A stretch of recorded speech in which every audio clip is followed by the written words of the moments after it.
非有消息，一家原本只有4架波音737货机的小公司，将要吞下拥有10架波音747货机的韩亚机队。将这一结果比喻成蚂蚁吞大象的话，恐怕不会有人反对。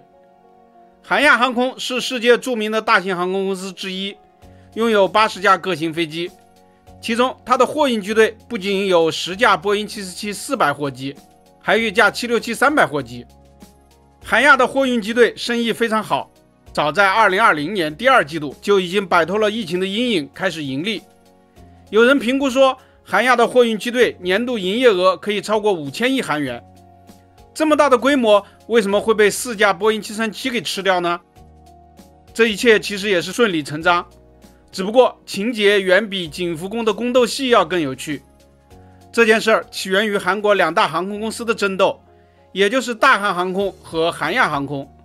2020年的11月，大韩航空利用疫情初期韩亚航空对于疫情发展的担心，宣布出资 1.8 万亿韩元吞并韩亚航空。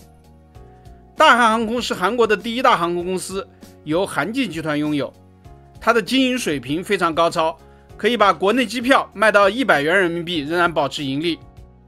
韩亚航空在韩国国内排第2，由韩泰集团拥有，虽说服务比大韩还要稍好一些，然而疫情前的经营不太好，利润稍差。大韩韩亚合并案惊险地获得了2家公司董事局的批准，但因为案子太大，需要世界多国的反垄断机构全部同意才可以。大韩于是走上了艰难协调的道路。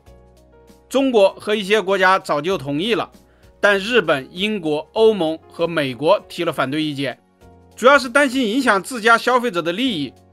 英国和日本后来也解决了，但美国不太好办。美国的意见是，合并后的公司客运太强大，尤其是他们的赴美航线太多，对于美国航企不公平。美国消费者购买机票时价格可能上涨。为此，大韩航空被迫采取措施，将多条美国航线出让给韩国国内的其他小公司。这些小公司甚至连1架大飞机都没有。韩国其他小航空公司其实是大韩航空潜在的竞争对手，但大韩航空竟然将自家的宽体机送给他们，请他们接收北美航线。那为什么不直接减少航线呢？原来大韩很鸡贼，因为美国人嫌它的份额太高，将航线送出去能加大分母，反而有利于自己多保持几条航线。在货运方面，欧盟和美国都认为合并后的公司货运很强大，必须削减。为此，大韩同意在合并韩亚航空之后，韩亚航空所有的11架大型货机1架不留。所以朋友们应该明白，为什么明明收入和利润都一直不错的韩亚航空货运机队要被卖掉了吧？韩亚货运是比它客运还要好的优质资产。韩亚的波音747货机经常出现在美国、欧洲、东南亚、中国和中亚各地。